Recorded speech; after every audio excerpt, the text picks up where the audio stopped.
नमस्कार वीवर, मैं Pawan Kumar Saini, assistant professor, faculty of library information science, school of social science, IGNOU. आज हम बात करेंगे एनईपी 2020 असेसमेंट एंड इवैल्यूएशंस। हमारे साथ आज हैं professor Jaydeep Sharma ji, school of social sciences से हमारे डिपार्टमेंट के। तो सर वेलकम आज इस सेशन में आपका। आज हम बात कर रहे हैं कि एनईपी 2020 असेसमेंट एंड इवैल्यूएशंस, यानी जो हमारा एग्जामिनेशन सिस्टम जो है वो किस तरह से इवैल्यूएट किया जा रहा है। सर आप थोड़ा सा हमें प्रकाश ज्ञानवर्धन करिए इस टॉपिक पे। धन्यवाद पवन जी, आप सबका स्वागत है। और आज का जो ये हमारा सत्र है, इसमें जैसा कि पवन जी ने बताया कि हम असेसमेंट और इवैल्यूएशन की बात करेंगे। तो जब आप देख रहे हैं कि जब हम नेशनल एजुकेशन पॉलिसी 2020 की बात करते हैं तो इसमें हम बहुत कुछ बदलाव लाने की कोशिश कर रहे हैं अपने एजुकेशनल सिस्टम में। तो हमने आज तक जो भी इसके बारे में जाना, तो हम इसके जैसे ऑब्जेक्टिव्स की बात करते हैं, मिशन की बात करते हैं, गोल्स की बात करते हैं, इसमें teaching techniques, teaching methods, curriculum, syllabus. तो इसी में करिकुलम में इवैल्यूएशन एक बहुत इंपॉर्टेंट कंपोनेंट है। तो जब हम चेंजेस ला रहे हैं करिकुलम में, जब हम सिलेबस में नए कंसेप्ट्स ला रहे हैं, और हम जब कह रहे हैं कि हम जब एजुकेशन का मतलब हमें जानना ज़रूरी है कि हम एजुकेशन को मीनिंगफुल बनाने की कोशिश कर रहे हैं और एजुकेशन को इस तरह इम्पार्ट करने की कोशिश कर रहे हैं कि हम अपने जो छात्र हैं उनकी ओवरऑल पर्सनैलिटी को डेवलप करें, वो हमारे समाज का एक बहुत इम्पॉर्टेंट अंग हो जो कि वो समाज में कंट्रीब्यूट कर सकें। तो ये जब हम चाहते हैं सब कुछ, तो हमें इवैल्यूएशन क्राइटेरिया भी चेंज करना पड़ेगा। हम इवैल्यूएशन इस पॉइंट ऑफ व्यू से ना करें कि वो उन्होंने क्या नॉलेज गेन करी है और उसमें हम उनसे कुछ प्रश्न पूछें और कुछ सीमित समय में, और हम ये देख लें कि भी उन्होंने उन प्रश्नों को किस तरह उत्तर दिए हैं और उनको कुछ उसमें मार्क्स दे दें। तो ये हमारा एम नहीं रहेगा जब हम इवैल्यूएशन की बात करेंगे। तो हम किस तरह ये जो ये एनईपी 2020 में जो विजन है और मिशन है, उसको कैसे जब उसको इम्पार्ट करेंगे, इनकलकेट करेंगे अपने स्टूडेंट्स को, तो कैसे हम उन स्टूडेंट्स की परफॉर्मेंस को इवैल्यूएट करेंगे, उनकी लर्निंग आउटकम्स को इवैल्यूएट करेंगे। तो आज जो हम सेशन है, ये सारे मुद्दों पे आज हम बात करेंगे। तो हम प्लान ये कर रहे हैं कि हम शुरू करेंगे अपने एनईपी 2020 के गोल्स से, और उसके बाद हम बात करेंगे करिकुलम फ्रेमवर्क पे, और इसी तरह करिकुलम के कंपोनेंट्स पे बात करेंगे, क्योंकि जिसका इवैल्यूएशन करना है, जब तक हम ये जानेंगे नहीं कि एनईपी के ऑब्जेक्टिव्स क्या हैं और करिकुलम किस तरह प्लान किया जाए, करिकुलम के क्या कंपोनेंट्स हों, इसमें जो हम एजुकेशन प्लान कर रहे हैं उसका क्या एम्स हैं, पेडागोजी किस तरह की होनी चाहिए, पेडागोजी के एम्स क्या हैं, पेडागोजी के टाइप्स क्या हैं, तब तक हम असेसमेंट और इवैल्यूएशन की बात नहीं कर पाएंगे। तो ये सब बातें करने के बाद हम असेसमेंट और इवैल्यूएशन की बात करेंगे। और जब असेसमेंट इवैल्यूएशन की बात करेंगे तो हम ये देखेंगे कि ये जो ट्रेडिशनल असेसमेंट के मेथड्स थे वो क्या थे और उसमें क्या शॉर्टकमिंग्स हैं इसमें, तो हमें किस तरह उनको इम्प्रूव करना है। तो ये सारे मुद्दों पे आज हम बात करेंगे। तो हम शुरू करते हैं कि एनईपी 2020 का बेसिकली गोल्स क्या हैं। तो जैसा कि अगर आप एनईपी के डॉक्यूमेंट्स को देखेंगे तो इन्होंने इसको सस्टेनेबल डेवलपमेंट गोल्स 2030 के साथ इनको अलाइन किया है। और इसमें ये कहते हैं कि when we talk of the NEP 2020, the goals are that we intend to see that our learners well-being, and well-being from the point of view of individual learners, from the point of view of the society, well-being of the nation, well-being of the human species, and also if we go a little further, well-being of the planet. So basically we intend to think in such a broad way that ultimately our learners are able to contribute beneficially to the society. So that is what we aim. Now when you see the document of NEP 2020, you would see that they have divided the curriculum framework into two: the general education and the specialized education. हम जब भी अपने curriculum की बात करते हैं अलग अलग लेवल्स पे, हम ज़्यादातर अपने डिसिप्लिन ओरिएंटेड ही बात करते हैं। लेकिन एनईपी 2020 ने कहा कि आप डिसिप्लिन की जब बात करें तो 50% डिसिप्लिन और 50% जनरल एजुकेशन। इनफैक्ट उन्होंने एजुकेशन को डिफाइन ही इस तरह किया है कि वो कहते हैं कि आपको जनरल स्किल्स अपने लर्नर्स को देनी है। और ये जनरल स्किल्स इसलिए उन्होंने इतना उनको इसको ज़्यादा जोर दिया है क्योंकि यही जब किसी के पास होंगी तभी वो मीनिंगफुल एजुकेशन अचीव कर पाएगा। ये जो मिशन और गोल्स की हम बात कर रहे हैं, ये इसमें जनरल एजुकेशन का बहुत बड़ा रोल है। और अपना जो स्पेशलाइज सब्जेक्ट है, जो कोर एरिया है जिसकी एजुकेशन है, उसमें भी इस जनरल एजुकेशन का बहुत इंपॉर्टेंस है, इसलिए उन्होंने इसको जोर दिया है। और इस जनरल एजुकेशन में उन्होंने ये कहा है जेनरिक स्किल्स जैसे क्रिटिकल थिंकिंग है, प्रॉब्लम सॉल्विंग है, लाइफ स्किल्स हैं। हम आगे जाके इन स्किल्स के बारे में और भी बात करेंगे। तो बेसिकली जब हम इस एजेंडा की बात करते हैं तो ये बहुत ध्यान में रखने की ज़रूरत है कि हम अपने डिसिप्लिन्स में, हम लोग जो अलग अलग डिसिप्लिन्स की फैकल्टीज़ हैं, जब करिकुलम प्लान करें तो हम इस जनरल एजुकेशन को बहुत तवज्जो दें। Now let us talk of the different curricular components of NEP. NEP as it's not very different here. They say that it has theory, one component is theory, practicum, project and internship. Basically, as we see, the buzzword in this NEP is holistic development, bringing the student closer to the life skills, closer to the real world. The learning should be in consonance with the real world situation. Therefore, it's not merely theory and practicum. Project has been stressed at the undergraduate level also. In fact, at school level also that has been stressed, and not only project but internship also. So we have to keep in mind when we think of assessment and evaluation that not only we have to assess and evaluate the theory component, we have also to evaluate these other components. So we have to think wider. It is just we have been doing certain of these things, not for all different courses and programs and different levels, but now it has to be done. Project seminar हुआ करता था, कहीं कहीं नहीं था। Internship तो काफ़ी कम जगहों पे थी, लेकिन उन्होंने इसमें ये कहा है कि ये हर लेवल पे और हर डिसिप्लिन में ये चीज़ें होनी चाहिए। और बेसिक पर्पस इसका यही है, जैसे कि मैंने आपसे कहा।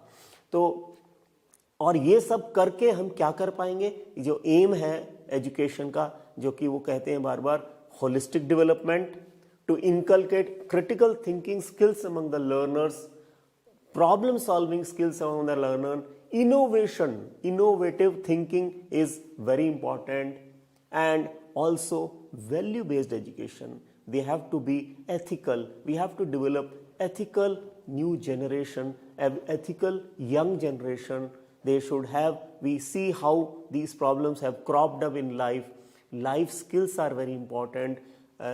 Learning skills are very important, lifelong learning skills are very important, and then comprehensive knowledge. It should not be knowledge for the sake of passing examination.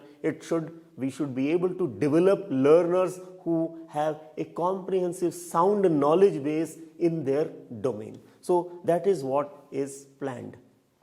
Now for that, the type of pedagogies, the aim of the pedagogies in NEP have been stressed as integrated approach. We have to adopt pedagogies in which we are able to provide holistic education for an integrated learning. For that, an integrated approach towards learning has to be adopted. It has to be learner centered. It used to be teacher centric, लेकिन ये जो approach है हमारी, जो पेडागॉजीज हैं, वो M क्या करेंगी कि लर्नर सेंटर्ड होनी चाहिए, डिस्कवरी ओरिएंटेड होनी चाहिए, तभी हम वो इनोवेटिव बना पाएंगे, क्रिटिकल थिंकिंग कर पाएंगे, प्रॉब्लम सॉल्विंग कर पाएंगे। ये सब चीज़ें इनकलकेट जब होंगी स्टूडेंट्स में, जब हमारी पेडागॉजी डिस्कवरी ओरिएंटेड होगी, लर्नर सेंटर्ड होगी। Now, when you talk of pedagogies that are diverse in nature, we would try to inculcate, we would try to incorporate pedagogies that involve real life experiences. That is why we want them to be closer to the real life. Therefore, such experiences have to be incorporated in the pedagogies. It has to be inquiry driven. Generally, you would see that these are there in certain professional programs, but then it has to be there across programs. It has to be learning by doing, experiential learning, you would have heard. And similarly hands on learning, practicals में तो हम करवाते हैं hands on learning, लेकिन हम कोशिश करें कि जहाँ जहाँ ये पॉसिबल हो हम हैंड्स ऑन लर्निंग का उनको मौका दें अपने लर्नर्स को। आज हम ट्रेडिशनल नॉलेज पे बहुत जोर दे रहे हैं, पूरे हमारे देश भर में ये अप्रोच है कि हम कह रहे हैं मेक इन इंडिया, हम कह रहे हैं ट्रेडिशनल नॉलेज को पहचानें, उसको जानें और उसको अडॉप्ट करें, उसको फर्दर भी करें, आगे भी बढ़ाएं। तो इसके लिए stories, narration based approach, value based जो लर्निंग हम कह रहे हैं, उसके लिए भी ये जो पेडागॉजी है बड़ी इंपॉर्टेंट है। Similarly role play, debates, discussions, these allow the learners to get together, work together with each other and also learn from each other as well as from the mentor। जब हम discussion की बात करते हैं, आपको पता है आज हम ऑनलाइन एजुकेशन में ये बहुत आसानी से हो पा रहा है डिस्कशंस, अदरवाइज हम फेस टू फेस में तो करते ही हैं, उसके लिए हम ट्यूटोरियल्स या ऐसे सेशंस करते हैं या सेमिनार्स में भी कर सकते हैं, वर्कशॉप्स में भी कर सकते हैं, लेकिन ऑनलाइन में ये बहुत आसान हो गया है, 24/7 हम कर सकते हैं। ये डिस्कशन फोरम का एक हमारे पास फैसिलिटी है और ये डिसेमिनेशन भी एक बड़ी इंपॉर्टेंट पेडागॉजी है। मोड तो एजुकेशन का जो है फेस टू फेस और ओडीएल के अलावा अब ऑनलाइन बहुत तेज़ी से बढ़ रहा है, पॉपुलर हो रहा है, जो कि हमारी यूनिवर्सिटी में भी बहुत तेज़ी से हम लोग स्वयं पे भी अपने कोर्सेज को ऑफ़र करते हैं और हमारे प्रोग्राम्स, हमारी यूनिवर्सिटी ऑनलाइन प्रोग्राम्स ऑफ़र करती है, तो ऑनलाइन का हो गया है। और ब्लेंडेड क्योंकि हमारी कंट्री में दोनों अप्रोचेस चलती हैं और अदरवाइज भी दोनों के अपने अपने बेनिफिट्स हैं, इसलिए ब्लेंडेड लर्निंग भी एक मोड है। तो ये सब चीज़ें हमें जानना इसलिए ज़रूरी है क्योंकि जब हम असेसमेंट की बात करते हैं तो हमें एम्स ऑब्जेक्टिव एजुकेशन के क्या नए एरियाज हैं जिस पे स्ट्रेस कर रही है नेशनल एजुकेशन पॉलिसी। सिर्फ यही नहीं, मोड ऑफ एजुकेशन भी बहुत इंपॉर्टेंट है, क्योंकि हमें प्लान करना पड़ेगा जब हम असेसमेंट की बात करेंगे कि इस मोड में इस असेसमेंट को हम कैसे करेंगे, इस मोड में इस असेसमेंट को कैसे करेंगे। Because when you talk of face to face education, it is little different from ODL and similarly it is little different from online and also from blended. Therefore we have to think in terms of all these. अब हम assessment में अगर आए तो हम जानते हैं कि जब हम असेसमेंट की बात कर रहे हैं तो assessment of student learning outcomes की बात करते हैं। तो देखिए, हम जब ये जो एजुकेशन की बात कर रहे हैं, हम इसमें हम प्लान करके चलेंगे तो हम अपने लर्निंग आउटकम्स आइडेंटिफाई करेंगे। The assessment of the student is from the point of view of the learning outcomes, it is not assessment for sake of assessment. Sir आपने ठीक कहा, असेसमेंट की बात करेंगे हम। असेसमेंट जब हम देखते हैं कि आदिकाल से, यानी जो गुरुकुल सिस्टम हमारा जो ट्रेडिशनल सिस्टम होता था, एग्जामिनेशंस किस तरह से कंडक्ट होती थी, वैदिक काल में हम देखते हैं या गुरुकुल सिस्टम में देखते हैं तो वहां पर इवोल्यूशंस ओरल होता था, इनफॉर्मल ऑब्जर्वेशंस मेथड्स हम यूज करते थे। फिर उसके बाद में देखते हैं कि 5th सेंचुरी के अंदर बीसी में हम देखते हैं कि एजुकेशंस कलेक्टिव ग्रुप करके हम आंसर क्वेश्चंस करते थे। बट आज हम देखते हैं कि हमारी न्यू एजुकेशन पॉलिसी और जो प्रेजेंट एरिया सिनेरियो में हम देखते हैं असेसमेंट और इवोल्यूशंस के जो मेथड है, हम फोकस कर रहे हैं उन्हीं मेथड्स को, पुराने कुछ इनकॉर्पोरेट कोलैबोरेशंस करके न्यू टेक्नोलॉजी को मर्ज करके हम अडॉप्ट करने की कोशिश करें। जैसे हम बात कर रहे हैं मुगल काल पीरियड के अंदर जो है वो कोई एक्सटर्नल एजेंसीज नहीं होती। जैसे अभी हम देखते हैं कि एनटी एग्जाम कंडक्ट कराती है, यूनिवर्सिटी अपने लेवल पर एग्जाम कंडक्ट कराती है, वेरियस इंस्टीट्यूशंस के अपने अपने एक मेथड्स अडॉप्ट करते हैं। बट हम जो प्रीवियसली देखते हैं कि हिस्ट्री के अंदर तो हमारे सच जो एक मैकेनिज्म जो होता था जिसको कहते हैं no internal agency, external agencies are there, so methods हम यूज करते थे। इसके बाद हम देखते हैं कि फेमस हुआ था वुड डिस्पेच जो एक मेथड्स, जो एक प्रोजेक्ट प्रपोज किया गया फर्स्ट टाइम में कि भी जो मॉडर्न एजुकेशन सिस्टम में एग्जामिनेशंस कैसे होनी चाहिए, तो उसके अंदर एक सजेशंस जो वुड डिस्पेच कमेटी कॉन्स्टिट्यूट की गई थी एक मुगल काल के बाद जो अंग्रेजों को ब्रिटिश शासन्स में इंट्रोड्यूस किया गया था कि भी हम जो एग्जामिनेशंस पैटर्न किस प्रकार से अडॉप्ट करें। फिर 1857 के अंदर फर्स्ट टाइम में सर मैट्रिक्स लेवल के ऊपर एक एग्जामिनेशन रखा गया जिसमें जो डिस्क्रिप्टिव टाइप में क्वेश्चंस होते थे, जिसमें उसका पर्पस जस्ट मेमोरी स्किल जानना था। जो अभी हम एजुकेशन की बात करते हैं, हम मेमोरी स्किल नहीं जानना चाहते, होलिस्टिक डेवलपमेंट की बात करते हैं। उसके बाद में वेरियस कमीशंस कमेटीज कॉन्स्टिट्यूट की गई थी। उन्होंने अपना एक पैटर्न सजेस्ट किया गया। जैसे सल्डर कमीशंस की बात करें, उन्होंने कहा कि सेकेंडरी लेवल और इंटर जो 10th और 12th लेवल के ऊपर जो एग्जाम में समेटिव जो एग्जाम जिसको हम बोलते हैं end of the term end of sessions के अंदर जो एग्जाम कंडक्ट की जाती थी उसमें यही सेशन सजेस्ट किया गया। तो उसके बाद में कोठारी कमीशंस देखते हैं हम, राधाकृष्ण कमीशंस की कमेटीज की रिपोर्ट इंट्रोड्यूस की गई कि पैटर्न एग्जामिनेशंस किस प्रकार से हम उसको करें। उसके बाद में हम देखते हैं कि 1965 में जो एजुकेशन पॉलिसीज हम देखते हैं जो करंट वाली 2020 उससे पहले दो पॉलिसीज बनी थी 1968 में और 1986 में। उन्होंने भी कुछ रिकमेंडेशंस दी थी कि भी जो हमारे एग्जामिनेशंस का जो पैटर्न है, जो इवैल्यूएशंस का पैटर्न मेथोडोलॉजी क्या अडॉप्ट करेंगे। तो उन्होंने फोकस किया गया कि भी सर्टिफिकेट इंप्रूवमेंट इन लर्निंग की बात करते हैं। जो आज हम बात कर रहे हैं फोकस सेंट्रिक हो रहे हैं यूजर के ऊपर, स्टूडेंट के ऊपर।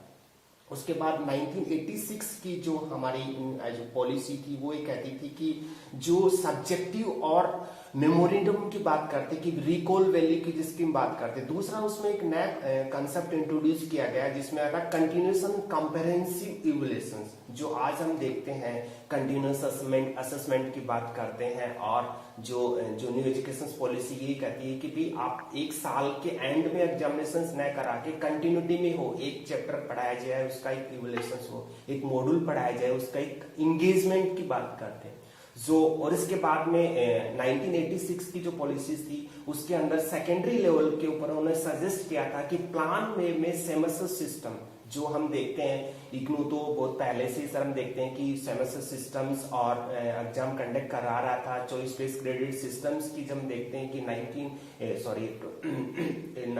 2015 के अंदर जो है वो इंट्रोड्यूस किया गया था, बट इग्नू तो उससे ऑलरेडी पहले ही जो है ये सिस्टम्स को अडॉप्ट कर रहा था।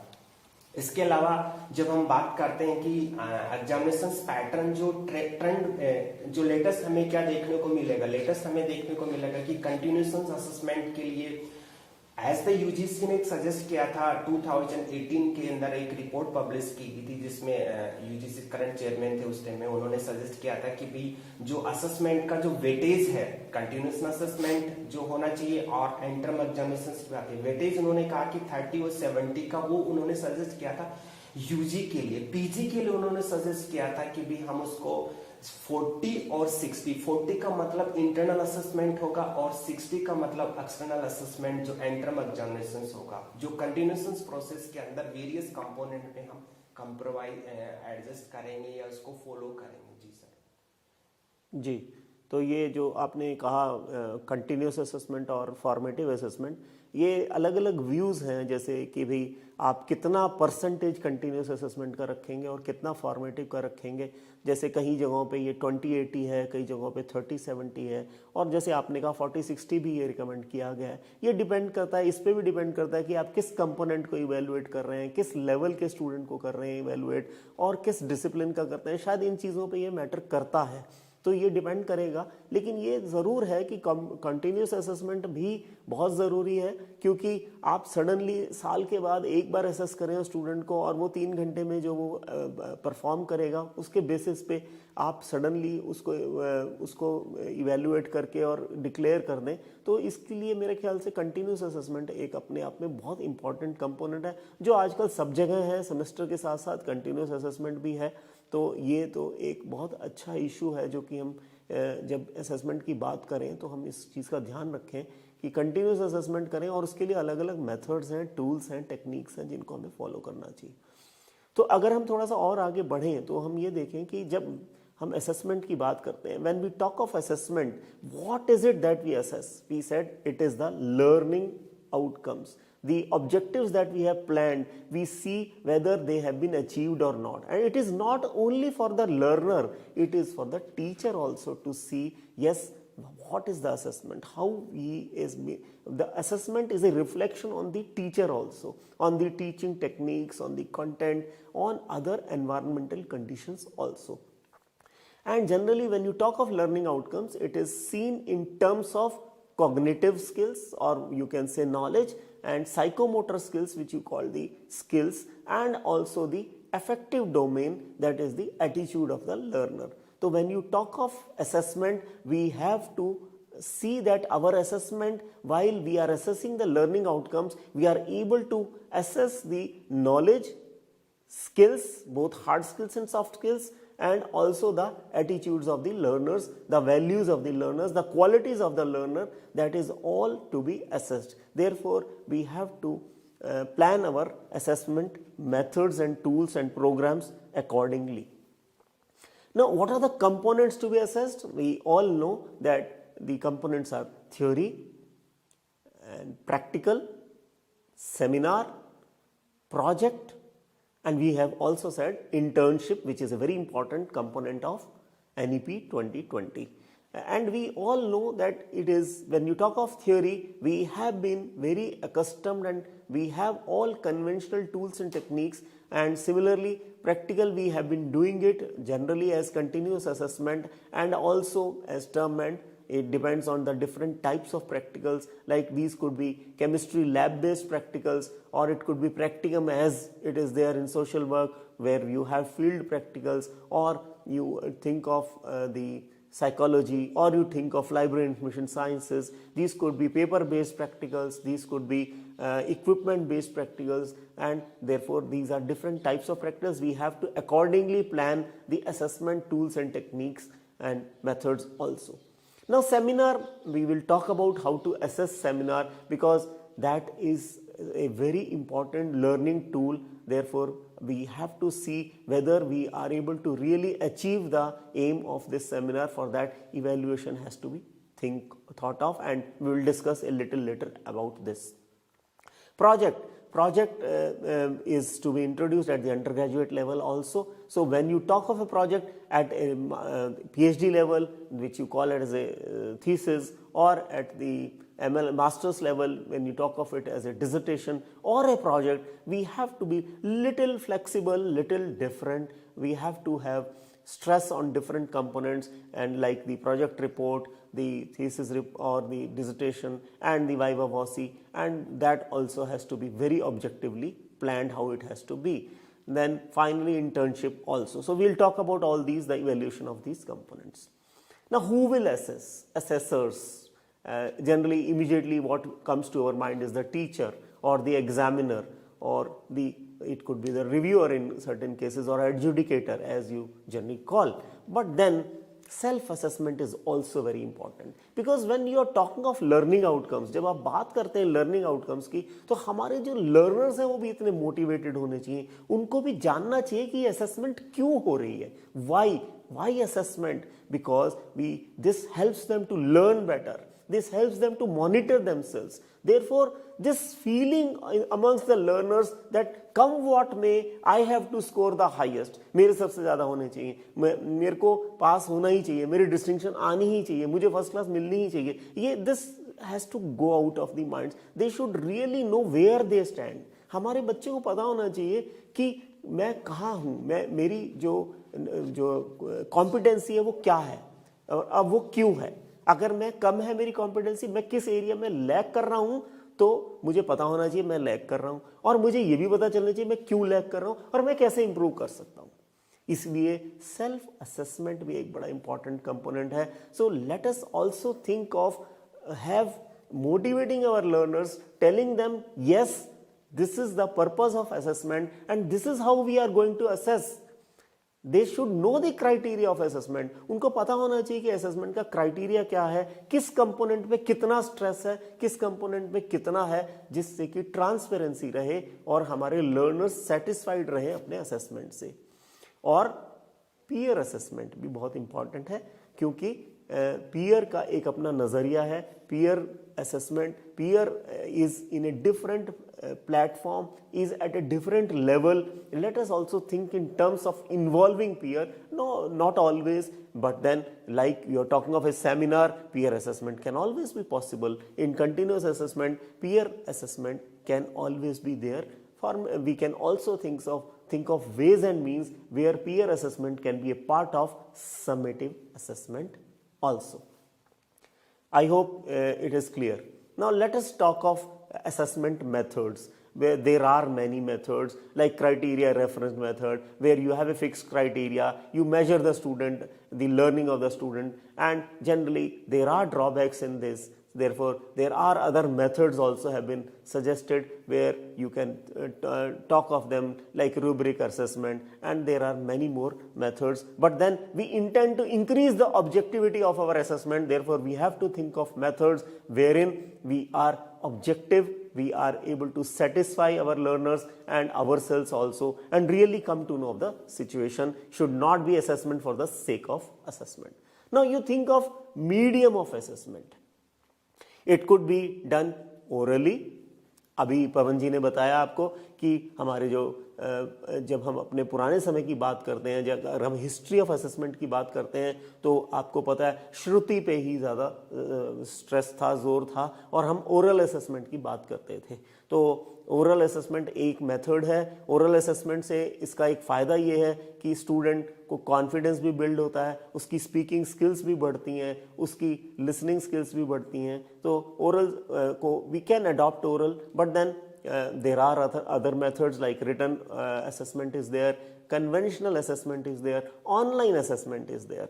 With the increasing use of online education, we are doing online evaluation also, and this can be done totally online, where the user at his or her own convenience does it from the workplace or residence or whatever, or it could be at designated centers in a proctored environment. So there are different medium of assessment. We have to think in terms of all these mediums, particularly in a university like Indira Gandhi National Open University, where we are following all methods because of the diverse group of learners that we have at different locations, not only nationally but also internationally. Now there are oral assessment के देखिए अपने फ़ायदे नुकसान तो हैं ही, उनकी कुछ short Cummings भी हैं, और वो चाहे आप ऑनलाइन में करें या आप फेस टू फेस में करें, और लेकिन उन हमें शॉर्ट कमिंग्स को ध्यान में रखते हुए उनको ओवरकम भी करना है. जैसे बायस आ जाता है कभी कभी इवैल्यूएटर का, जैसे कभी कभी री इवैल्यूएशन में प्रॉब्लम होती है, लेकिन ये सब मेथड्स आजकल पॉसिबल हैं क्योंकि रिकॉर्डिंग के हमारे पास बहुत सारे मीडियम और टूल्स अवेलेबल हैं. तो अगर ओरल असेसमेंट का भी रीवैल्यूएशन करना चाहें तो आप कर सकते हैं, तो ऐसा कुछ नहीं है. लेकिन इसके फ़ायदे ये हैं कि जैसे मैं आपसे कह रहा था कि आप जब आप किसी इंडिविजुअल को ओरली इवेल्युएट करते हैं तो अनफेयर मीन्स यूज़ करने के मेथड कम रह जाते हैं, उसको कॉपिंग के चांसेस नहीं होते हैं. और मैं जैसे कह रहा था स्पीकिंग स्किल्स को भी आप चेक कर सकते हैं और उसके एटीट्यूड को भी आप मेजर कर सकते हैं. तो ये सब चीज़ें हैं, और कभी कभार स्टूडेंट को ये मौका भी मिल जाता है कि वो अपने आप को इम्प्रूव भी कर सकता है जब आप ओरल असेसमेंट की बात करते हैं. Now let us talk of the types of questions that are used in assessment.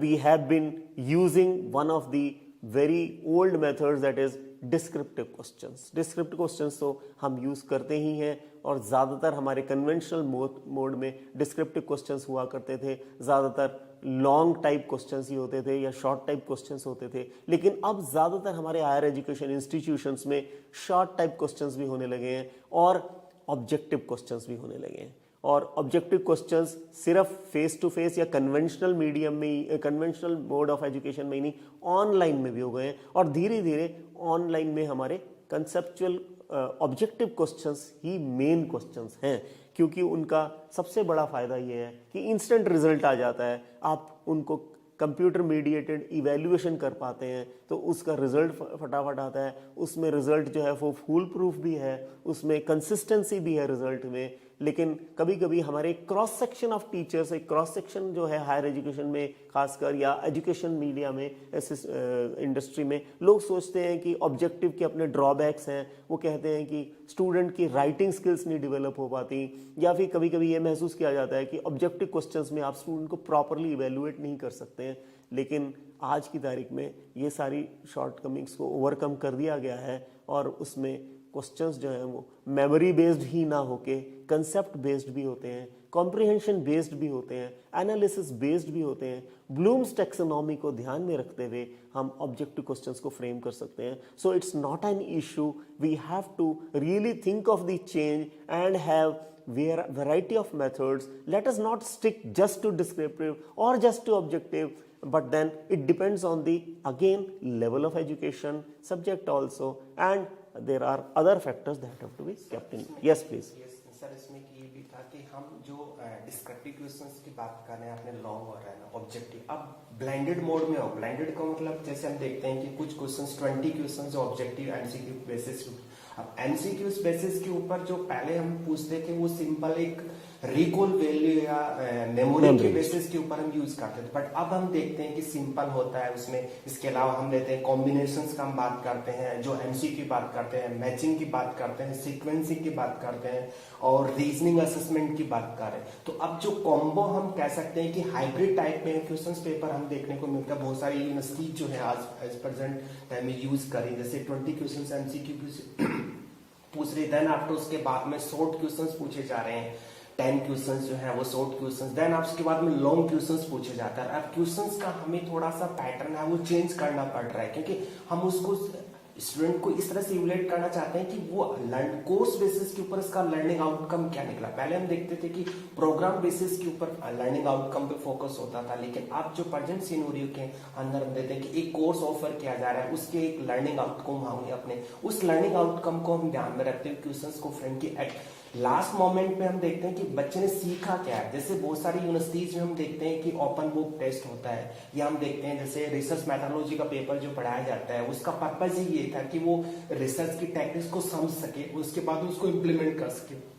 ऐसे ही हम जो मॉड्यूल बेसिस के ऊपर टेस्ट कर सकते हैं कि जैसे गुरुकुल में हम पहले देखते थे कि जो क्लास में टीचर पढ़ाता था नेक्स्ट डे वो 15 मिनट्स जो है वो उसी के ऊपर डिस्कशंस करते थे, या उनको एक न्यूज़पेपर दे दिया जाता था, न्यूज़पेपर से बोला जाता है कि आप उसको रीड करिए, देन उसके बाद एनालाइज करिए और प्रेजेंट करिए कि आपने उस पेपर से अंडरस्टैंडिंग क्या क्या समझ में आया। तो ये हमारा जो असेसमेंट का क्वेश्चंस का जो मेथड्स है, जो ट्रेंड है, वो हम धीरे धीरे अब चेंज करते हैं। होता क्या था सर, जब से पहले की एग्जामिनेशंस के नाम से एक फेयर है, अभी भी है, जैसे कहते हैं नहीं बड़े बड़े ऋषि मुनि भी एग्जामिनेशंस के नाम से एक डर होता है कि पता नहीं किस तरह से क्वेश्चंस पूछा जाएगा। तो हमें स्टूडेंट को इस तरह से प्रिपेयर करना है कि भाई आपको स्ट्रेस नहीं लेना है, क्वेश्चंस एक कंटिन्यूएशन प्रोसेस का ही पार्ट है, जो रेगुलर हम उससे इंटरेक्ट करते रहेंगे, रेगुलर से क्वेश्चन फॉर्म में क्वेश्चन का फॉर्मेट हमें अब चेंज करना पड़ेगा कि भी उसमें ऐसा टेक्निक्स टूल यूज करें जिससे कि वो एनालाइज कर सके अल्टीमेट हमारा आउटकम क्या निकलेगा कि उसने क्या सीखा है।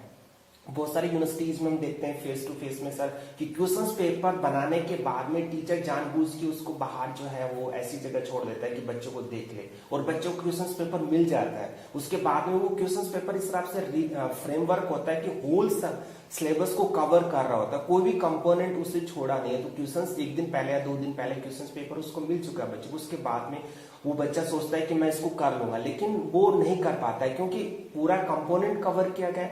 जब हम एग्जामिनर्स की ड्यूटी उसमें ज्यादा लगाते हैं कि बच्चा एटलीस्ट एक दूसरे से डिस्कस न करे, खुद क्रिटिकल थिंकिंग और री थिंकिंग करके वो एनालाइज करे, लिखे उसको। तो मेनली पर्पज जो हमारे क्वेश्चंस का असेसमेंट का वो यही था। और अब डे बाय डे जैसे हम पहले देखते थे कि भी ट्रमेंड एग्जामिनेशन होता था, उसका एक रीजंस था। रीजंस ये था कि पहले स्टूडेंट को कैसे अपने आप को इवैल्यूएट करेगा या दूसरों को किस प्रकार से कहीं उसके साथ अनजस्टिस नहीं हुआ, तो हम रिटर्न फॉर्म में ले रहे थे। अब रिटर्न फॉर्म में कंपोनेंट हम धीरे धीरे रिड्यूस करते जा रहे हैं। जो वेटेज की बात कर रहे हैं वही 50, कहीं पर 60 है, कहीं पर 70, कहीं पर 80, कहीं 20 की बात कर रहे हैं। जी जी, आपने बड़ा ठीक कहा कि ये जो आप कह रहे थे कि जो एग्जामिनेशन फियर की बात कर रहे थे कि एग्जामिनेशन फियर तो किसी को भी होता है, जिसका भी एग्जाम होगा तो फियर होगा, एग्जाम का कंसेप्ट ही ऐसा है। तभी मैं कह रहा था कि ये जो आपने बिल्कुल ठीक कहा जैसे कि कंटिन्यूअस असेसमेंट है, कि स्टूडेंट को एक आदत पड़ जाए असेसमेंट की कि ये पार्ट ऑफ एजुकेशन और पार्ट ऑफ लर्निंग है, तो उसको ये आदत कैसे पड़ सकती है। जैसे आपने एक बड़ा अच्छा एग्जांपल दिया कि क्लास से नेक्स्ट डे जो है जो उसको रिकैप्चुलेशन भी होगा लेक्चर का, और स्टूडेंट से कुछ सवाल भी पूछे जाए जिससे जाना जाए कि भाई स्टूडेंट समझा या नहीं, या स्टूडेंट जो समझा वो टीचर ने जो समझाने की कोशिश करी क्या वही थी या नहीं थी। तो ये चीज़ तो बड़ी अच्छी है। और जब हम ऑब्जेक्टिव क्वेश्चंस की बात करते हैं तो ये तो हमें जैसे स्वयं में एनटीए ने जो हमारा ये जो किया, इसमें ऑब्जेक्टिव क्वेश्चंस में उन्होंने बड़ा अच्छा डायरेक्शंस दी, गाइडलाइंस दी, जिसके लिए कि शायद वो दूसरी यूनिवर्सिटीज़ में भी जब आप क्वेश्चन सेट करते हैं तो ये एक हैंडबुक और गाइडलाइंस की जो फॉर्म में उन्होंने दिया कि जब आप क्वेश्चंस पूछें तो क्वेश्चंस डुप्लीकेट ना हो। डुप्लीकेट का मतलब यह है कि एक ही चीज़ को पूछने के दो दो ढंग नहीं है, और खासकर ये डुप्लीकेशन शायद जब होने लग जाता है क्योंकि जब आप देखते हैं कि कहाँ तो आप 5 या 10 क्वेश्चन बनाया करते थे, अब आप 50 या 100 क्वेश्चन बना रहे हैं, तो कभी कभार डुप्लीकेशन भी हो जाता है और आप खुद भी अंदाज़ा नहीं लगा पाते। या फिर कभी कभार आपको क्योंकि 5 ऑप्शंस देते हैं तो कभी ऑप्शंस भी डुप्लीकेट हो जाते हैं, तो ये ध्यान रखने वाली बात है कि डुप्लीकेट ऑप्शंस नहीं होने चाहिए क्योंकि फिर उसमें आंसर में बड़ी प्रॉब्लम हो जाएगी। तो ये थोड़ा सा टाइम टेकिंग प्रोसेस है। ऐसे ऑप्शंस भी नहीं देने चाहिए जिसमें कि बच्चा जो है वो कंफ्यूज हो जाए या फिर वो पर्पस ना सर्व करे, जैसे कांट से या नन ऑफ द अबव या ऑल ऑफ द अबव या बोथ 1 and 2 आर करेक्ट। तो ये इस तरह के ऑप्शंस देना भी ठीक नहीं है। या फिर कह दिया मे बी, थोड़ा सा प्योर एकदम श्योर होना चाहिए, एकदम एक ऐसा नहीं होना चाहिए जहां डाउट हो, या फिर कंट्रोवर्शियल डाउट्स भी नहीं होने, ऑप्शंस भी नहीं होने चाहिए और कंट्रोवर्शियल क्वेश्चंस भी नहीं होने चाहिए। किसी पर्टिकुलर ब्रांड को भी हमें वहाँ नहीं पूछना चाहिए क्वेश्चंस में।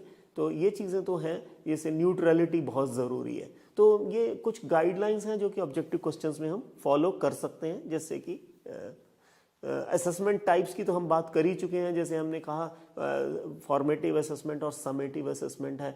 अब फॉर्मेटिव असेसमेंट तो आपने एग्जांपल भी दिया, जैसे फॉर्मेटिव का तो कोई पीरियड नहीं है कि भाई आप महीने में भी ले सकते हैं, महीने में 2 बार भी ले सकते हैं, या फिर आप महीने में लेंगे तो 12 बार भी हो जाएगा कंटिन्यूस असेसमेंट, या क्वार्टरली हो, वो आप डिपेंड करता है, लेवल पे डिपेंड करता है और पर्पस पे भी डिपेंड करता है। समेटिव असेसमेंट जो है वो पीरियोडिकल है, जैसे आप सेमेस्टर एग्जाम तो होते ही है साल में 2 बार, कई जगह ट्राइमेस्टर भी है। और एक सबसे अच्छी चीज़ जो है, जो कि हमारी यूनिवर्सिटी ने आज से कई साल पहले शुरू करी थी, वो ऑन डिमांड एग्जाम है। ये तो बहुत ही अच्छी चीज़ है ये, क्योंकि सबकी लर्निंग अलग अलग है। लर्निंग आप एकदम ये नहीं कह सकते कि लर्निंग जो वो है कैपेसिटी सबकी एक है। तो कुछ लोग मैच्योर लर्नर्स होते हैं, कुछ लोगों की अदर एक्सीजेंसीज भी हो सकती हैं। तो उसके लिए हमने अपनी यूनिवर्सिटी में जो एक कंसेप्ट शुरू किया था वो ऑन डिमांड एग्जाम था। एक मिनिमम टाइम तो ज़रूरी था कि उतने से पहले तो आप एग्ज़ाम नहीं दे सकते, उसके बाद ऑन डिमांड एग्जाम का हमने कंसेप्ट शुरू किया था। ये बहुत अच्छी चीज़ है, अगर हम कर पाएँ। शुरू में शायद लिमिटेड वे में करनी पड़ेगी। हाँ, इसी में मैं कुछ ऐड करना चाहूँगा। जैसे स्कूल लेवल के ऊपर न्यू एजुकेशन पॉलिसीज में अभी फोकस किया गया है कि भाई एक प्री बोर्ड एग्जामिनेशन होता था, एक कंटिन्यूस असेसमेंट तो होते थे स्कूल लेवल पे, और एक प्री बोर्ड कर दिया उन्होंने कि इम्प्रूवमेंट बोर्ड का नाम दिया उन्होंने कि भी आपको लगता है कि आप इंप्रूव करना चाहते हो तो इम्प्रूवमेंट के नाम से आप 1, 2, 3 बार एग्जाम दे सकते हो, जो ऑलरेडी इग्नू पहले से ही इसको ऑन डिमांड के फॉर्म में क्रिएट करा। तो जो रिसेंटली जो न्यू एजुकेशन पॉलिसीज इन्फेसाइज कर रही है वो यही कर रही है कि बच्चों के लिए प्री बोर्ड एग्जाम हो, बोर्ड के बाद दोबारा से उसको एक मौका और मिलेगा बोर्ड एग्जाम देने का। तो वो साल के अंदर जैसे एक बोर्ड होता था, अब एक बोर्ड ना हो के एक से ज्यादा बोर्ड एग्जामिनेशन होगा, वो चाहे 8th लेवल स्कूल लेवल से स्टार्ट करे, 10th से स्टार्ट करे, 12th के। वो इम्प्लीकेशंस स्टार्ट कर दिया है गवर्नमेंट ने कि इसका जो स्टूडेंट को एक दोबारा मौका मिल जाए, क्योंकि आप 6 महीने के या 12 महीने के उसकी जो असेसमेंट बेसिस के ऊपर आपको जज नहीं कर सकते कि वो, क्योंकि उसका पूरा का पूरा फोकस, जैसे ऑलरेडी आपने सर पहले भी मेंशन किया था कि स्कोरिंग करना होता था। तो गवर्नमेंट का या इस एजुकेशन पॉलिसी का हमारा फोकस स्कोरिंग करना नहीं है, होलिस्टिक डेवलपमेंट की हम बात कर रहे हैं इसके अंदर। जी जी, बिल्कुल ठीक बात है कि ये we really want to achieve our objectives. There are certain learning objectives that have been decided, these have to be achieved, these have to be really the student should be able to reach to that level, starting from a level, reaching up to that level, and we have to help the learner to reach there. And also it is an assessment not only of the learner but also of the teacher, because if the learner is not able to reach there, it is not solely due to the learner, teacher is equally responsible. So that evaluation has to be done. अब formative assessment में जैसे कि हम बात कर रहे हैं, अभी आपने बताया कि कितनी इम्पॉर्टेंट है, तो उसमें हम क्लास असाइनमेंट भी दे सकते हैं, छोटे छोटे असाइनमेंट टीचर दे सकता है, कि ज़रूरी नहीं है कि वो आप फॉर्मल ही हो, वो इनफॉर्मल भी है। देखिए फॉर्मेटिव असेसमेंट तो मैं समझता हूँ it happens through out the class, her class में फॉर्मेटिव असेसमेंट टीचर कर सकता है, और उसके अलग अलग ढंग हैं, ज़रूरी नहीं है वो इतना फॉर्मलाइज्ड ही हो। तो वो फॉर्मेटिव असेसमेंट जो हर क्लास में टीचर अपने स्टूडेंट का करता है, वो स्टूडेंट के लेवल को बढ़ाने के लिए करता है, चाहे वो उसका कॉग्निटिव लेवल हो या फिर वो उसका लेवल ऑफ कॉन्फिडेंस इंक्रीज करने के लिए भी हो, या फिर हो सकता है वो उसकी कुछ अदर ड्रॉबैक्स जो हो सकते हैं स्टूडेंट में, वो टीचर पहचान के उसकी हेल्प करेगा। तो ये जो फॉर्मेटिव असेसमेंट है ये चलता ही रहता है। क्लास असाइनमेंट्स हैं, होम असाइनमेंट्स हैं, और हालांकि टीचर पे बर्डन बहुत हो जाता है, लेकिन कभी कभी ये डिफरेंट भी हो सकता है लर्नर्स के लिए, उनकी एबिलिटीज़ को या उनकी ड्रॉबैक्स को या उनकी प्रॉब्लम्स को देखते हुए हो सकता है। लेकिन ये थोड़ा सा मुश्किल है, थ्योरेटिकल कहना तो आसान है, मुश्किल है। लेकिन आजकल कुछ और कंसेप्ट्स भी हम बढ़ गए हैं, जैसे मेंटर का कंसेप्ट है, क्योंकि टीचर तो एक क्लास को पूरा ये सब मुश्किल है उसके लिए, इसलिए मेंटर का कंसेप्ट आया। तो मेंटर इन चीज़ों को देख सकता है। इसी तरह आप केस स्टडीज़ दे सकते हैं, ये बड़ा इंटरेस्टिंग है, केस स्टडी स्टूडेंट्स के लिए फॉर्मेटिव असेसमेंट में, खासकर क्योंकि उसके पास उस टाइम भी होता है और प्रेशर नहीं होता जो कि टर्म एंड एग्जामिनेशन में होता है। तो आप केस स्टडीज़, और कुछ डिसिप्लिन्स में केस स्टडीज़ जैसे लॉ है, मैनेजमेंट है, इसमें बहुत ज़्यादा केस स्टडीज़ दी जाती हैं उन बच्चों को रियल लाइफ सिचुएशन को तैयार करने के लिए। तो ये दूसरी जगह भी हमें केस स्टडीज़ देनी चाहिए। क्विजेज़ हैं खासकर, ये इसी तरह ग्रुप डिस्कशन है, ग्रुप डिस्कशन में वो टीम में काम करना सीखता है, टीम के साथ लर्न करना सीखता है, ग्रुप लर्निंग सीखता है, और सेमिनार्स हैं, ट्यूटोरियल्स हैं, प्रोजेक्ट हैं। तो फॉर्मेटिव असेसमेंट के अलग अलग मेथड्स हैं। क्वेश्चंस कोशिश करें, फिर वो ये देखिए, ये सब चीज़ों में टीचर्स की बहुत जो है काम बढ़ गया है। इनोवेटिव क्वेश्चंस होने चाहिए, क्वेश्चंस चेंज करते रहना चाहिए, और ऐसे क्वेश्चंस होने चाहिए जिसमें स्टूडेंट्स की क्रिटिकल थिंकिंग स्किल्स, हम बार बार कह रहे हैं objectives of NEP critical thinking skills, now we have to think about these, how to really see that our students are become critical thinkers. So the questions should be such that they become critical thinkers. We provide them a scope to think, and for every question there should not be a set answer. It depends on how the student thinks about it and comes out with a solution. So that is very important. So by this assessment, we should help our learners. Teacher has a role to play by giving comments in such assessment, the marginal comments, global comments, and make these available to the learner well in time. तभी तो progress होगी, वरना progress नहीं हो पाएगी। और there should always be a scope of feedback from the teacher, discussion with the teacher, that is very important. अभी हमने सेमिनार की बात करी, अभी हमने फॉर्मेटिव असेसमेंट की बात करी थी, तो उसमें सेमिनार एक इम्पॉर्टेंट कंपोनेंट है, क्योंकि अदरवाइज जब हम कॉग्निटिव स्किल्स को टेस्ट करते हैं उसके लिए सेट स्टैंडर्ड्स हैं, जैसे अभी हम बात कर रहे थे डिस्क्रिप्टिव क्वेश्चंस, ऑब्जेक्टिव क्वेश्चंस, और इसी तरह हम प्रैक्टिकल की बात करें तो हम उससे प्रैक्टिकल करा के देखते हैं। लेकिन सेमिनार का इवैल्यूएशन कैसे किया जाए, ये भी एक सेमिनार एक टीम वर्क है। तो हम आपको बताते हैं कि हमने अपने यहाँ इग्नू में हमारे कुछ ऐसे प्रोग्राम्स हैं जिसमें हमने हर कोर्स में या तो प्रैक्टिकल कंपोनेंट रखा या सेमिनार कंपोनेंट रखा। There is no course which does not have either a practical और seminar.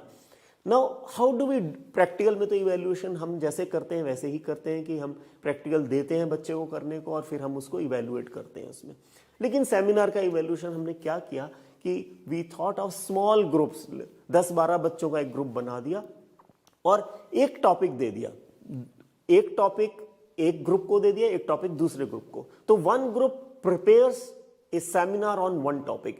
This students of 10-12 in that group, everyone has a role in under that theme. Every student is given allotted one aspect of that theme. The student will prepare on that theme, all the 12 students or 10 students, and they will prepare in a team, and they are assigned specific responsibilities by the mentor, who could be, in our case, he could be a counselor, it could be a program in charge, and they prepare that presentation on that theme and they present, and the other group of 10 to 12 students listens to that, acts an observer. तो ये जो seminar हो रहा है ये एक group present कर रहा है, दूसरा ग्रुप ऑब्जर्वर है। तो similarly next time this group of observer will now act as a presenter and the presenter will act as an observer. अब इनको evaluate कैसे किया जाए? जब हम इनको evaluate करते हैं तो हम ये देखते हैं, हमने इस तरह का क्राइटेरिया बनाया कि जब वो प्रेजेंट करेगा तो प्रेजेंटेशन के 10 मार्क्स होंगे, प्रेजेंटेशन की तैयारी करने के 10 मार्क्स होंगे आउट ऑफ 50 मार्क्स। तो out of 50 10 marks are assigned for 20% for preparation for that seminar. Similarly, when they discuss with the participants, it is 15 marks. Means when they present and questions are asked, and 15 marks are reserved for that. And 15 marks for the people who ask the questions. How do they perceive? What sort of questions they are asking? 15 marks for that. And 10 marks for the preparation of the report of the seminar. So out of 50, this is how we have distributed. Now when these observers act as participants, as presenters, the marks are similarly allotted to them. तो देखिए seminar में जो हमने marks allot किए, हमने उनको जब assess करने की कोशिश करी तो we assess them for not only the preparation of the seminar, presentation of the seminar also, but also receiving the seminar and asking questions about that, and also preparing a report on the seminar. तो ऐसे हमने seminar का evaluation किया. इसी तरह project है, project में भी हमें इवेल्यूएशन करना है. तो एक तो वो है कि वो रिपोर्ट बनाएंगे, तो we have to evaluate the report, and the other part will be the viva voce. There are other methods also that can be followed. Like we just give you a very small example कि हम objectivity अगर लाना चाहते हैं project report के evaluation में, तो हम इस तरह कर सकते हैं कि जैसे मान लीजिए कि किसी भी प्रोजेक्ट में एक जब स्टूडेंट ने साइनॉप्सिस बनाया और जब प्रोजेक्ट रिपोर्ट बनाई तो उसने उसमें ऑब्जेक्टिव्स डिलिनिएट किए, हाइपोथेसिस किया या रिसर्च क्वेश्चन किया, रिसर्च मेथोडोलॉजी किया, तो उसके लिए हमने कुछ मार्क्स आइडेंटिफाई कर लिए कि जो इसको अकॉर्डिंगली करता है तो उसको हम इतने में से मार्क्स देंगे. जैसे मान लीजिए अगर 100 का प्रोजेक्ट है तो 30 marks we have allotted for that. Literature survey is a very important part of the project, तो 10 मार्क्स हमने लिटरेचर सर्वे के लिए. जैसे ये हमने खासकर पोस्ट ग्रेजुएट लेवल पे किया. अंडर ग्रेजुएट में इसको थोड़ा सा हम रेशो को डिफरेंट कर सकते हैं, और फिर फर्दर एमफिल और पीएचडी के लिए, अब एमफिल तो है ही नहीं, पीएचडी के लिए और भी चेंज कर सकते हैं. डेटा एनालिसिस है, डिस्क्रिप्शन है, प्रेजेंटेशन है, उसको भी हमने ऐसी 35 मार्क्स दे दिया आउट ऑफ 100. और ओवरऑल प्रेजेंटेशन की उसने स्टैंडर्ड फॉलो किया या नहीं किया, 5 मार्क्स उसको दे दिए. बिब्लियोग्राफी को हमने 10 मार्क्स दे दिए. इसी तरह हम इंडेक्स को भी मार्क्स दे सकते हैं 10. तो इस तरह हमने एक रफ डिस्ट्रीब्यूशन किया जिससे कि हम प्रोजेक्ट रिपोर्ट को इवैल्यूएट कर सकते हैं, और हम ये इवैल्यूएशन जो है स्टूडेंट को दे सकते हैं, उसका एक फीडबैक भी दे सकते हैं, उसको ओवरऑल जनरल फीडबैक. तो this is how we can evaluate a project also. So we have discussed the evaluation of a seminar as well as a project. Now let us come to the evaluation of internship. देखिए internship ये पहले कुछ disciplines में तो होता था, कुछ subjects में, अब ये उन्होंने एनईपी में इसका इंपॉर्टेंट कंपोनेंट कर दिया. It has to be there in different disciplines. अब ये अलग अलग तरह की इंटर्नशिप है. इंटर्नशिप प्रोफेशनल हो सकती है, जॉब के लिए इंटर्नशिप हो सकती है, रिसर्च के लिए इंटर्नशिप हो सकती है, और नेचुरली जब इंटर्नशिप होगी तो वहाँ सुपरवाइजर भी होगा, मेंटर भी होगा, और ये लोग कंटिन्यूअस असेसमेंट कर सकते हैं उसका, स्टूडेंट का.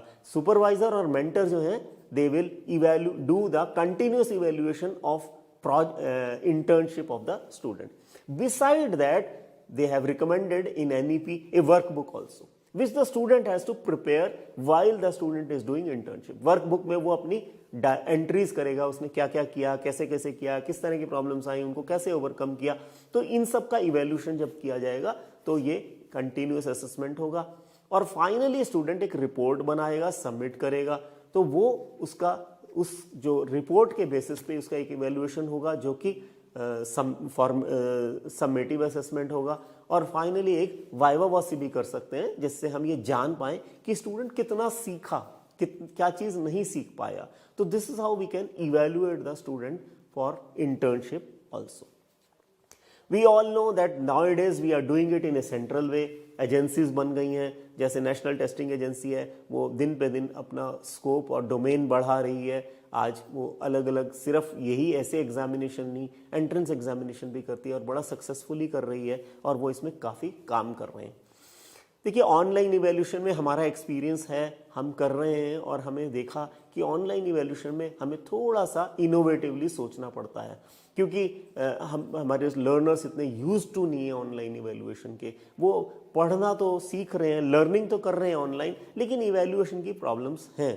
तो उसके लिए हमने एनटीए को बड़ा अपने एक तरह से गाइडलाइंस को फॉलो किया, और उन्होंने उसके लिए एक बहुत अच्छा फ्रेमवर्क बनाया है. मेरे ख्याल से डॉक्टर पवन उसके बारे में बोलना चाहेंगे।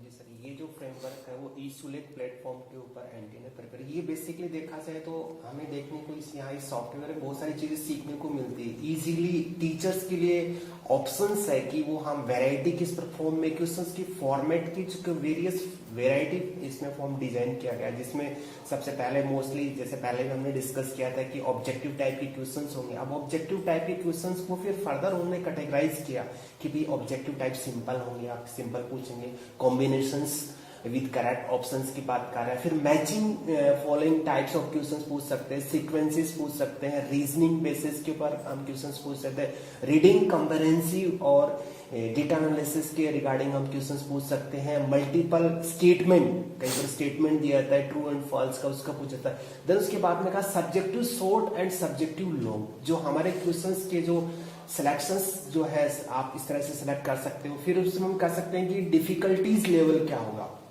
क्योंकि हमें ये देखना पड़ता है कि स्टूडेंट की भी समझ कितनी है उसमें, उस जो कंसेप्ट उसने लर्न किया उसमें कितना का difficulty level, moderate level, difficulty level.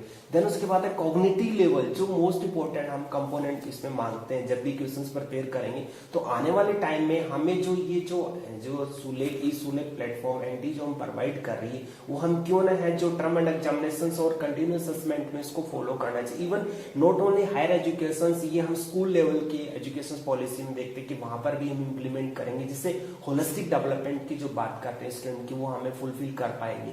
अब यहाँ कॉग्निटिव लेवल की में कहता है कि रिमेंबर बेस के ऊपर अंडरस्टैंडिंग कैसी, कंसेप्चुअल कितना कंसेप्ट उसने कितना क्लियर हो, उसके क्वेश्चन से हायर ऑर्डर स्किल्स की जो बात करते हैं, हायर ऑर्डर स्किल्स की बात न्यू एजुकेशन पॉलिसी में फोकस किया गया है। जो प्रोग्रेस रिपोर्ट कार्ड जो प्रिपेयर कर रहे हैं उसमें भी इस पे चीज को ध्यान रखा है। एनालिसिस की बात करता है, एप्लीकेशंस कैसे होगा, यानी वो जो नॉलेज सीख रहा है, वो जो लर्न करना है, वो आफ्टर लर्निंग के बाद सोसाइटी में किस प्रकार से उस नॉलेज को इंप्लीमेंट कर सके, किस एप्लीकेशंस के थ्रू।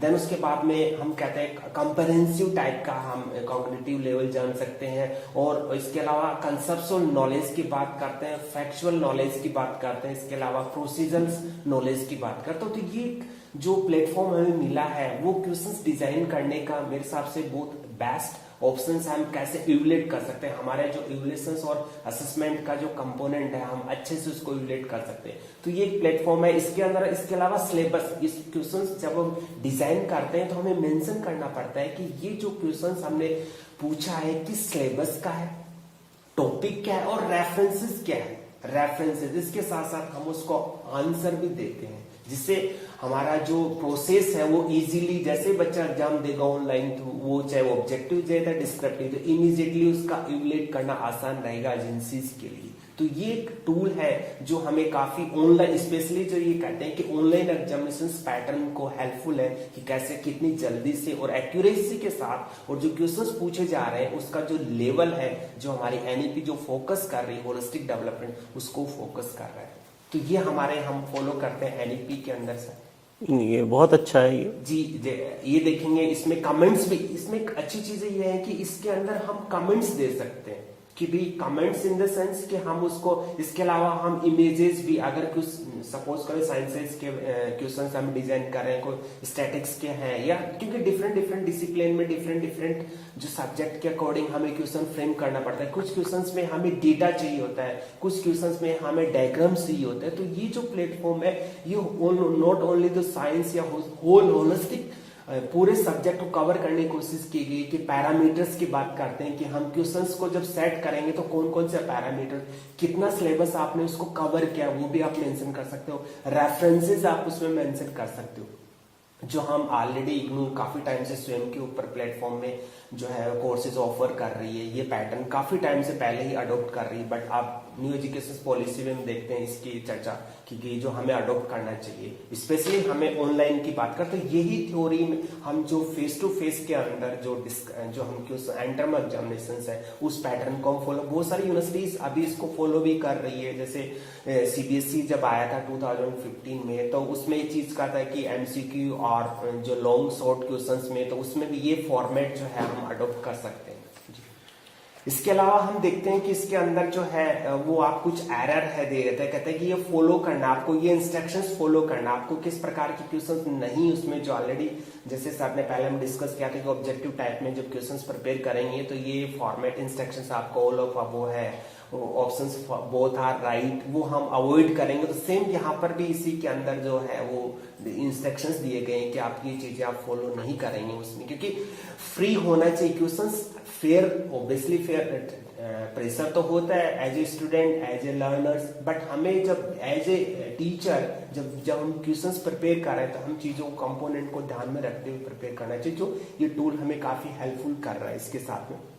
इसके अलावा कहता है नो एरर होने चाहिए, एम्बिगुइटी नहीं होनी चाहिए, नो ऑप्शंस और कंफ्यूजन्स वाला, डुप्लीकेशंस की का, नो टिक मार्क का भी उसमें ऑप्शंस है, नो कंट्रोवर्सी इश्यूज, जैसे कई बार कुछ क्वेश्चंस फैक्ट के ऊपर डेटा पे पूछा जाता है, जो कई बार बहुत सारी बुक्स के अंदर, क्योंकि लिटरेचर लार्ज लिटरेचर अवेलेबल, कई बार टाइपिंग आ रहा है जिसको कहता है साइटेशंस एरर टाइप की हो जाती है, तो हम उसको डेटा जो क्वेश्चंस पूछे गए वो फैक्ट पे पूछे थे, उसमें कई बार कंट्रोवर्सी हो जाती है कि वो ईयर उस टाइम में वो स्कीम इंट्रोड्यूस की गई या उस पर्सन ने इसने कोट किया, तो वो हमें इसको अवॉइड करना चाहिए, जो एनटी हमें सजेस्ट कर रहा है जो जब हम क्वेश्चंस पेपर प्रिपेयर कर रहे हैं।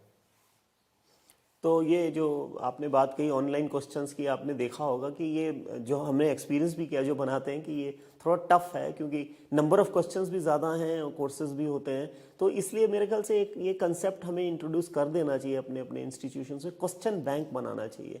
और क्वेश्चन बैंक बनाने के लिए हम लोगों को कलेक्टिवली सोचना चाहिए, बिकॉज जब question paper is set up by one person only, but when you think of a question bank, we can have a team of people specializing in particular areas. They come together with collective minds, they should prepare question banks. You would remember that earlier also we used to have question banks in print also. We had question banks which are issued by Association of Indian Universities, which could be utilized by us. Similarly, we should have question banks, particularly when we are talking of online. Or the question banks, they will be of a standard level and we can prepare them for different levels on a particular subject and then according to learning outcomes. And we can also have a central repository of question banks which can be used by others. But then the problem with that question bank is it should not be openly available, because then that creates a problem, but then we can think about that also. So we have metadata with this question bank, and the software can be used to always generate questions for a question paper, so that way objectivity will also be there, confidentiality can be maintained, and the workload of teachers will also become less, and this will also result into having innovative questions, and we can think of ways and means of really changing our question paper setting. Moderation is a very important component of any evaluation, and moderation is done at two levels. One level at the setting of the question paper, the other is moderation of results also. It depends on the university, but then moderation really helps, because when it is done by one person, when it is done by a group of persons, these group of persons could be internal as well as external, I think moderation really helps. And I think we should have a provision of moderation, and for that we should have the time schedule should be so planned that this moderation can be done. And moderation, if it has to be done genuinely, we have to give time for moderation also, and we have to accordingly improvise and improve also after moderation. So I think by internal and external efforts moderation should be done, and we should accordingly follow. ये national education policy में उन्होंने ये school level education के लिए भी एक national assessment centre propose किया है, जिसका नाम उन्होंने परख रखा है, performance assessment review and analysis of knowledge for holistic development. जब हम ये होलिस्टिक डेवलपमेंट की बात करते हैं तो हमें हर एंगल में इसको सोचना है होलिस्टिक डेवलपमेंट को, और वो इवैल्यूएशन में भी ज़रूरी है। और हमने ये हायर एजुकेशन में एनटीए का एग्जाम्पल दिया, ऐसे ही हम ये स्कूल एजुकेशन में भी हम कह रहे हैं कि वो स्टैंडर्ड्स डेवलप करेंगे परख में, नॉर्म्स बनाएंगे, गाइडलाइंस बनाएंगे जो कि स्कूल बोर्ड्स के लिए यूजफुल होंगी सेंट्रल लेवल पे और स्टेट लेवल पे भी। तो जब हम इवैल्यूएशन की बात करते हैं तो हम सिर्फ असेसमेंट पे ना रुक जाएं कि हम बता दें बच्चा कहाँ स्टैंड करता है, उसके कितने % मार्क्स हैं या क्या ग्रेड है। हम इवैल्यूएट भी करें, उसकी रिपोर्ट को जनरेट करें और ये देखें कि how the student does it better, why the student is not doing so better और is not really doing the way we want to expect, and for that a report on assessment is very important. और उस report में जैसे हमारे यहाँ Indira Gandhi National Open University में होता है, we ask the evaluator to give a report on the area of the syllabus attempted. What areas have been attempted? What areas have not been attempted? Because you know it is choices are always given in the question paper. So which choices were attempted, which were not attempted? Why were they not attempted? What is the view of the examiner on that? And similarly, from the point of view of questions also, how the questions were attempted, which areas were not covered in the questions, what type of mistakes were done by the learners, and I think that is something, a very good initiative on the part of Indira Gandhi National Open University, which I think others can also follow. And therefore, so finally, when you create a report card for the student, it should also be multidimensional, it should be reflecting all competencies of the learner, and therefore help the people who really see where the learner stands. I think teacher evaluation is also very important, where feedback from the students should be given for the teacher to improve on the system, and for that anonymous feedback is, I think, is one which can be done.